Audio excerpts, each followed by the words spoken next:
we got to talk about World of Warships, which is this free-to-play MMO that's centered around naval combat, contemporary ships, battling with them.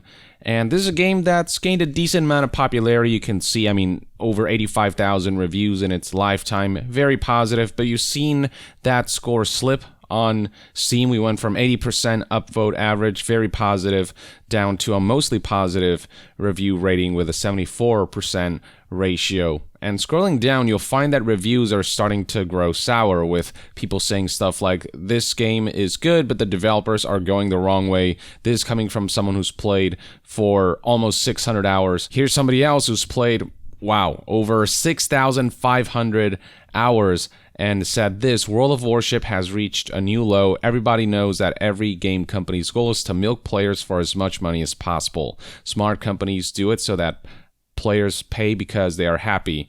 Wargaming's way is to treat players with contempt. Wargaming demands its CCs to show respect while treating truth tellers and players with none. Blatant falsehood during money grab only gets lame apologies when exposed. How its PR department in Russia not get fired is beyond me. And then on the side here, you'll find recent reviews like just don't. I really love this game, but the developers are trying to milk the player base using special mechanics. So it's abundantly clear that the current woes surrounding this game have to do with monetization.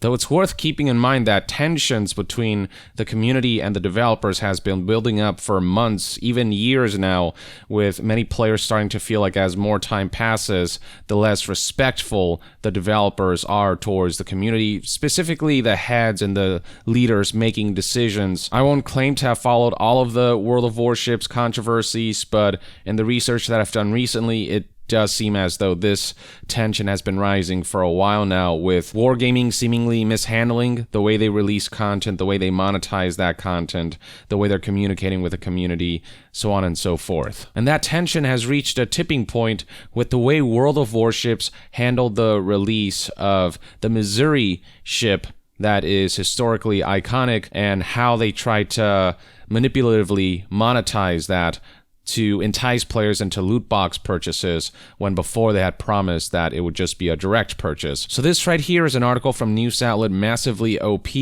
that has chronicled what's been going on with this situation. This article was published on August 16th, 2021, and has since been updated a number of times. And this article kicks things off with a scathing statement. World of Warships has continually sought to maximize profit, even at the expense of the well-being of its own players. This is a free-to-play game, so while it's understandable that there is some degree of monetization that it has to implement to make money, because online games like these obviously take a lot of money to maintain, there are still lines that you can cross, and World of Warships has continuously crossed them. How the game pays the bills? Well, it comes down to either selling premium time akin to an MMO subscription with credit and XP earning bonuses, or selling premium ships, so direct purchases of the ships that you get to play as in this game, and they can get pretty expensive, selling unique ships and bundles sometimes for upwards of $100 to $120 for a single ship and a few shiny extras. It was pricey, but at least players knew what they were spending their money on, and they spent a specific amount of money knowing a specific result. Whereas with loot boxes, you don't know how much money you'll end up spending, and you don't know when exactly you get the item that you desire. And with a recent summer sale, players are being incentivized to buy what are called doubloons, which are essentially the premium currency in this game, but alongside the sale of these doubloons, bundled in are what are called summer tokens that can be spent on what are called distant voyages. So you can see right here, summer tokens, this costs $7.50. They're essentially loot boxes, each of which can drop one of more than 200 permanent camouflages or other items such as sets of special signals or expendable camouflages. Here's how the article describes this whole system. This year's recently announced summer sale entices players to buy doubloons, which can in turn be exchanged for bundles that include summer tokens, which in turn can be exchanged for random crates. That kind of layering of multiple premium currencies is common in games like these, as that creates a separation between the actual dollar and the item that you are intending to purchase, both psychologically, as people aren't going to keep track of how much money they're directly spending on ships, but rather they're just going to focus on the fact that they're spending money on these points, these currencies, and buying them a little bit at a time, and that can get out of hand as the cost adds up. And also, legally speaking, there's a degree of separation between the money that you're spending and the gambling, as you're technically buying the premium currency and not the gambling itself, not directly anyway. And these random crates may contain a permanent camouflage for a ship that you already own if you're lucky, so oftentimes you'll find yourself getting items that you don't desire, items that don't apply to the ships that you own, or spent on a chain of random crates at a discount, though a discount from how much is unclear. The article notes that the implementation of gambling mechanics and their exploitation has occurred for the past several months, but reached a breaking point within the community this past weekend with the release of the USS Missouri, which has great historical significance, as on the deck of this ship was where Japan signed their surrender back in 1945. Now, from a gameplay standpoint, this isn't some mega powerful ship. It's a fairly standard ship in this game, all things considered, but what gives it its value is how iconic it is to fans and enthusiasts of warships. Now, once upon a time back in December of 2016, the USS Missouri did go up for sale, but there was an aspect to it, an enhanced credit modifier that unfortunately disrupted the in-game economy, which forced the developers to pull that ship from the game entirely. Since the Missouri was pulled from sale, it has been available only via random containers centered around special events. So yeah, the Missouri is there in the game, it's just never returned in an appropriate way, which is why World of Warships players were so pleasantly surprised when Wargaming recently announced the return of the Missouri with great fanfare. More specifically, this marked the return of the Missouri being once again purchasable directly. The studio specifically said the ship would be available for purchase in exchange for doubloons, the premium currency. And I can corroborate this. Here's an official blog post published back in July 21st, 2021. Scrolling all the way down, you'll find details about the Missouri and how it will become available for purchase in exchange for doubloons. Now, they did tweak the credit modifier on the ship so it wouldn't break the economy like last time, while allowing existing owners to keep the credit earn rate that the ship was at before this update. So it seemed like a really good compromise until the developers or Wargaming decided to renege on their past promise of this being a direct purchase. They've instead decided to make it a loot box item. In a more recent development blog, the wording had been altered to say that the Missouri would instead appear in random bundles that can be obtained in exchange for doubloons. So here's the initial promise: the Missouri will become available for purchase in exchange for doubloons, and then here's how the promise was updated: the Missouri will appear in random bundles that can be obtained in exchange for doubloons. Going back to the article, it speculates that it will likely be a random bundle chain with a possibility of winning Missouri in the first crate in the chain, the last, or any crate in between. The article then describes its own take on the psychological manipulation involved here. Thus, if a player wants to own the Missouri, he will have no idea how much he'll need to pay to get it. This type of chain directly manipulates players into the sunk cost fallacy, a way of thinking where somebody will continue to invest in money on something that isn't yielding the rewards that they want because they've already put in so much money that they want to get something out of it by sinking more money into the thing.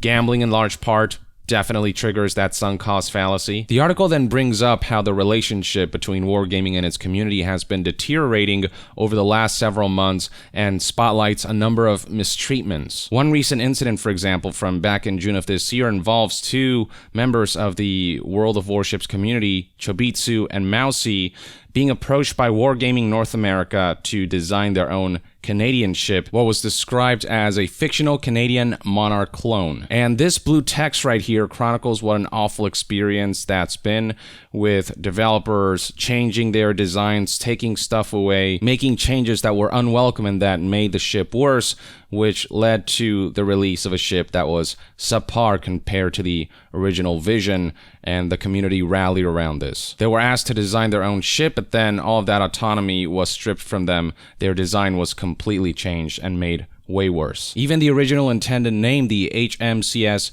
Nunavik, was changed by Wargaming to be the HMCS Yukon, and that meant that these designers had to redo a lot of work like nameplates, crests, commemorative flags, you name it, and this is just scratching the surface. This interference on the part of Wargaming forced this designer to apologize, so while Yukon got started as a result of the work Mouse and I did, this is anything but our ship. I can only apologize profusely to the other 38 million Canadians on this planet for this incredibly flaccid result, a travesty of poor representation and mediocre gameplay. So that's the kind of communication and interaction it's been between Wargaming and the community. It's been Wargaming's way or the highway. They've just kind of been going at their own pace and not really listening to community feedback. This two-way street has slowly but surely transitioned into a one-way street, and Wargaming continues to make decisions that is pissing off the community. But this latest occurrence proved to be the tree trunk that broke the camel's back, as content creators for World of Warships have been quitting en masse. We've been seeing a mass exodus, something that had been brewing for a while now, but the timeline was seemingly accelerated and moved up to last Friday when Little White Mouse, a long-time ship reviewer and much beloved community member, announced her resignation from the program. Last Friday from the August 16th, publishing date of this article being August 13th. And alongside Little White Mouse, no fewer than 22 other members of the program had done the same. And by the program, the article is referring to the official World of Warships community contributor program. That's all been in a disarray recently. 23 total members quit, according to Massively OP. According to Kotaku, that number's even higher, 24 total. Mighty Jingles, a YouTuber with over 600,000 subscribers, alongside 23 others had joined him. Obviously, content creators, community contributors, whatever you want to call them, are an important part of any MMO or a live service. They're a big part of keeping those games alive, and these are the people, the most dedicated fans, who are saying enough is enough. We are out. Chief among them is YouTuber The Mighty Jingles, who I mentioned before, who tweeted out this. I'm gonna head to that tweet. So here's what he said. I recently announced my intention to quit the World of Warships community contributor program. Once the Discord Q&A ended, I posted this message on the Discord and left the server. Here's what that message reads like. I'll keep this short so as to not waste anyone's time. Being in the CCTP was a privilege in the first 2 years when the contributions we made were respected and valued, and the feedback in both directions was something I was happy to be a part of.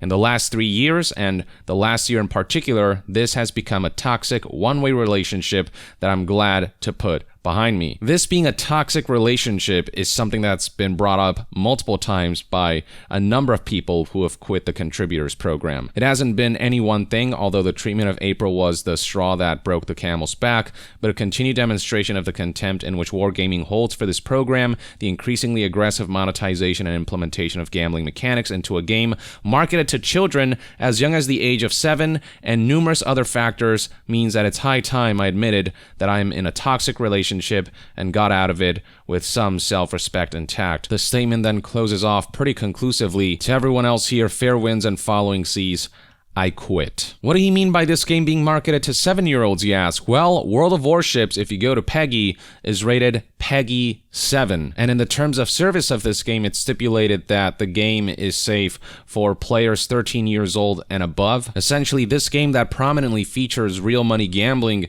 is being marketed to kids and teens. Because in the games industry, gambling isn't gambling, it's just fun, surprise mechanics that are completely safe for kids and adults alike. Whereas the surprise mechanics that I'm selling, like this loot box shaped stress box, is actually quite fun, quite ethical, no gambling involved, just stress relieving. You can find it on yongya.com, a merch store, if you want to directly support the channel. But yeah, no surprises here. The games industry doesn't scrutinize real money gambling or disguised real money gambling in the form of loot boxes as an adult activity because they're happy to continue exploiting it to make tons and tons of profit. It's all about greed. But yeah, alongside Little White Mouse and the Mighty Jingles, you'll find a list of prominent community contributors who have quit in this Reddit post right here that has compiled them and linked to their announcements or any activity related to them announcing that they're done with this game. I'm not going to read or go through all of them as that would take forever, but this article spotlighted streamer Flambass, who pinned a breakup letter comparing his time in the program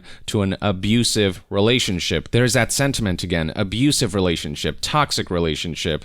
These phrases keep coming up in these statements and these exits. Here's one more spotlighting how insulting the Missouri's monetization scheme is for veterans in particular, as relayed here by Mr. Gibbons, who posted his resignation on his Discord channel with a statement that reads, "The World of Warships community is made up of a high proportion of veterans. It is well recognized that veterans suffer much higher rates of problem gambling than the general population.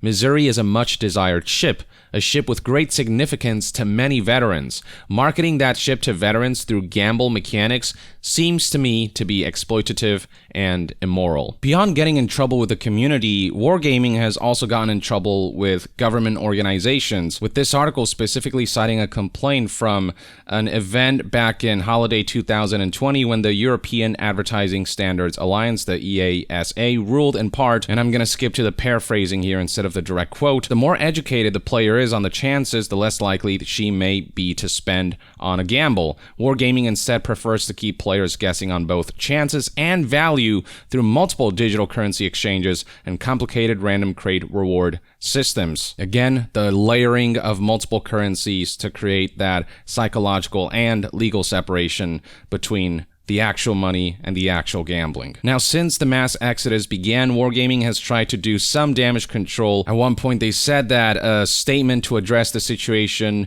is coming soon, but that statement unfortunately turned out to be a load of crap. So this statement was published back in August 17th, 2021, and it was quoted word for word in this other massively OP article. So here's what that statement reads like. "We are awfully sorry that April Whitemouse and other community contributors are no longer a part of our community contributors program.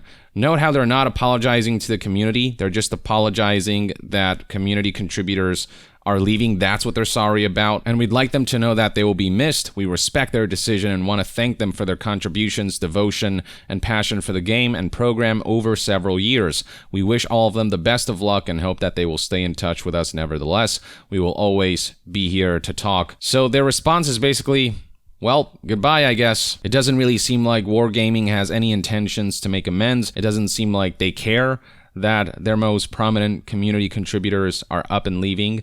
They don't seem to be recognizing what's wrong with that picture and how much you must have pissed off your community for a mass exodus on this scale to happen. Their statement continues, "We understand that there are several causes that have led us to this situation and that we have upset and disappointed many of our community contributors and players. While some of these causes are self-explanatory and our commitment to fix them remains, there are a few specific points we'd like to comment on. We appreciate the community feedback about the Missouri being obtainable via random bundles exclusively in 0.10.7. We have been discussing this since last week and decided to add an alternative way to purchase the ship. We will provide details on our dev blog soon." Suffice to say that the community's reaction to Wargaming's response was largely negative. On Reddit, for example, scrolling down here, you'll find people saying stuff like, "Whole lotta, we're sorry you feel the way you do. We're not changing anything. Have a good day here." Somebody else responded, calling this response piss poor would be an insult to both piss and poverty. Damn. Here's somebody else, "Is that honestly the best they could come up with? Didn't even acknowledge the issues that have been raised. What a joke of a company." So it's not just the community contributors who are protesting. We're seeing mass revolt from a significant portion of the community at large. Discussions are also happening outside of the official World of Warships subreddit. So this is the games subreddit. And in response to somebody echoing this story, one of the responses reads, "As someone who loves naval combat games and loved World of Warships early on, I'm severely disappointed in how it turned out. If someone thinks this only affects people who want to pay for premium or people who want specific ships, then you're wrong. I left the game because Wargaming's monetization tactic was affecting its game balance. When a design focuses on monetization effort, free-to-play players start suffering from grind, inconsistent statistics, and balance issues." This is 100% true. How many times have we seen games intentionally introduce issues or intentionally scale back on features so that they can sell you the solution? This comment then closes off with, "It was clear long ago that Wargaming just wanted to shove boatloads of new ships from various navies, not to add variety, but to add more life to its monetization." Now, following all this backlash, Wargaming did release a new blog post in which they announced an alternative way of obtaining the Missouri, a method method that essentially involves completing the campaign before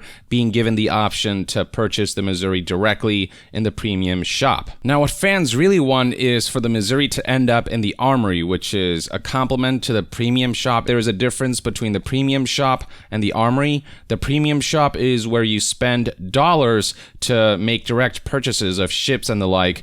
In the armory, you use in-game currency as well as premium currency to make those purchases, and people want to see the Missouri in the armory so they can use the doubloons that they have already purchased, that they already have on hand. But Wargaming insists that this is not possible because of an excuse that nobody's really buying. Regrettably, due to technical limitations, and that's all they say about that, they don't really go into specifics, we could not make Missouri available in the armory. However, if you'd like to directly purchase her for doubloons after you finish the campaign, please contact customer support. There you will be able to ask for an exchange of 19,500 doubloons for Missouri and slot in port. It does not replace an option to purchase the ship in the premium shop after completing the campaign. So instead of having people use the familiar armory to make the Missouri purchase, they're being asked to contact customer support to that end, which is bizarre. People don't understand what exactly these technical limitations are when they've been adding ships to the armory for a while now. Why all of a sudden do they have technical limitations when it concerns the popular ship Missouri? Well, the community has theories, and these are not flattering theories. The community is incredibly suspicious of all of this, and rightfully so. Here's a post on the official World of Warships forums that echoes the sentiments of many who are suspicious about Wargaming's intentions. So this is a lie. The technical limitations boil down to it taking them time. Time they don't want to invest. They add ships to the armory all the time, and they don't want to patch her in. Wargaming wants loot boxes to be the most attractive option for acquiring Missouri, making other ways a pain in the ass. Consider the options on how to get the Missouri for a non-loot box option. Step 1, the campaign. The campaign is a time-gated event, that's also important, that's accessed through the web portal. There are 7 missions, with each mission unlocking every 2 days, starting on August 27th. The earliest you'll be able to complete these missions is September 8th, with the mission disappearing on September 15th. Wargaming estimates that it will take approximately 60 battles to complete. Depending on your game modes of choice, you're looking at approximately 10 to 20 hours worth of gaming play to complete these missions. So you have to wait all this time and do all this effort just to unlock the option to make the purchase. And then step 2, the purchase. Once you've got all of the time-gated stuff done, then you can hop over to the premium shop and spend cash, or you can spend doubloons by calling customer support, which, what the hell? Or the alternative is a method that is more instantaneously gratifying, or instead of all of this fuss, the loot boxes are right there from day one. No wait, no time gating, no need to play more games than you're comfortable with, no need to fuss with dealing with customer support. The automated option to spend any kind of currency on loot boxes is right there. And this guy hit the nail on the head. This is exactly what the scheme is. And while loot boxes may be a more instantly gratifying option, it may very well be that you'll be spending more money through loot boxes because you're gambling. You don't know how much money you'll be spending, how many spins of the slot machine you'll be engaging in before you're finally given the highly coveted Missouri. It's abundantly clear for the community the kind of psychological manipulation at play here, and they're having none of it. And as far as content creators go, they're saying enough is enough. We've had to deal with this abusive relationship for months and years now, and it just keeps getting worse and worse. And with this latest insult, we're done. Like, clearly Wargaming has stopped caring about the community and about integrity. Only time will tell how all of this develops, how much this will end up affecting World of Warships in the long run, whether they'll make tangible changes to try to earn back community goodwill, or if they're still going to be stubborn and continue to drive away prominent members of the community, which could potentially tank this ship. But you know, I cannot predict the future, but this is where we're at right now. Things are looking pretty bad as far as community sentiment is concerned. Let me know in the comments below what your thoughts and opinions are on the latest developments surrounding World of Warships, and if you have any experiences to share as a player, please drop those in the comments below. And to be further updated on all things gaming news, reviews, and discussions, stay tuned right here on Young Yeah. I'll see you guys next time. Young out.